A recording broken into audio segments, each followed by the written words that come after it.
So before we do our final video segment, I want to invite Mike Dick up to the podium.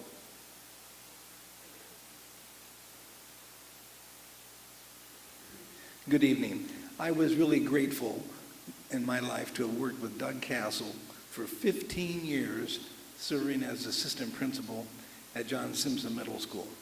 And that was really a very, very special place, because a lot of kids at Simpson didn't have very many people in their lives that thought they were special.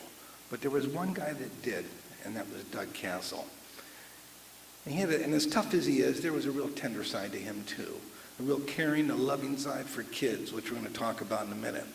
But the first thing I remember in terms of stories was we were working in August and it was hot, the building was hot, and Doug says, "Come on, I'll take you down to the teacher's lounge. I'm going to buy you a pop." I said, "Well, great." So we go down to the teacher's lounge, that's where they have the pop machine, and he throws in 2 quarters and out comes a can of Coors Light beer. I'll never forget that. There's another story that really tells you about Doug Castle that I will never forget either, and it's this one. We were I was in the cafeteria, and on cafeteria duty, and Doug comes down the stairs and he says, "Mike, come on," he says, "we got a problem upstairs, you need to help." I go, "Well, sure." So we're going up the stairs. And Doug had it on good information, because back in those days, kids really trusted Doug. And we knew that there was a kid in a room with a gun in his pants. And if you knew Doug Castle, by the time the police get there, it's too late. There's all kinds of windows in the room the kid was sitting in. He'd see the cop car come up, and oh my God, it would be bad right then.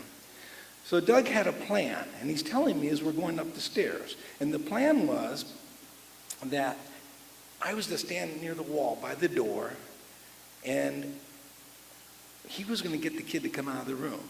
Smart, get him away from the kids.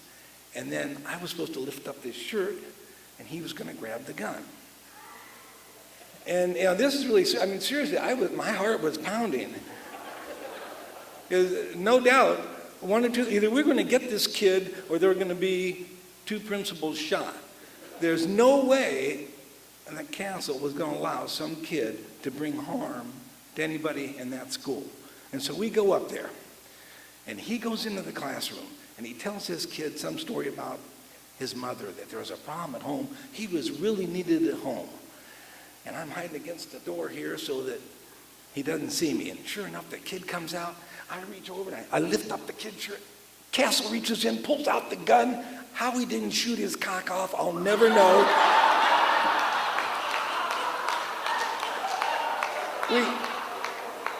We take the kid arm in arm now. We're going down the hallway, and the kid's pretty calm. And the kid turns to us and says, "Hey, you might want these." He pulls out a magazine loaded with bullets. All he had to do was go, boom, and we'd have been on national news. Thank God we weren't on national news that night.